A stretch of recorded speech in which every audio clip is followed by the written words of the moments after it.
टिळक भवन येथे पत्रकार परिषदेत बोलताना काँग्रेस प्रदेशाध्यक्ष म्हणाले की राज्यातील भाजपा सरकारमध्ये भ्रष्टाचार बोकाळला आहे।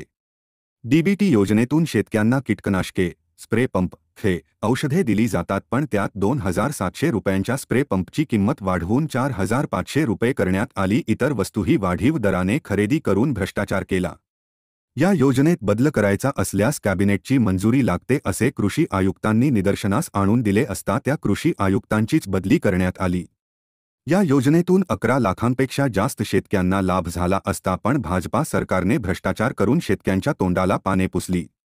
केंद्र सरकारने काही पिकांची एमएसपी वाढवली, पण या वाढीचा महागाईशी तुलना केली असती अत्यंत तुटपुंजी वाढ आहे।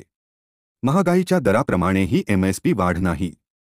टिळक भवन येथे पत्रकार परिषदेत बोलताना काँग्रेस प्रदेशाध्यक्ष म्हणाले की राज्यातील भाजपा सरकारमध्ये भ्रष्टाचार बोकाळला आहे।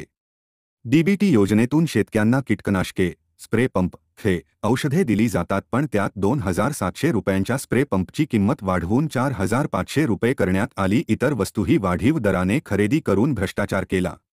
या योजनेत बदल करायचा असल्यास कॅबिनेटची मंजुरी लागते असे कृषी आयुक्तांनी निदर्शनास आणून दिले असता त्या कृषी आयुक्तांचीच बदली करण्यात आली।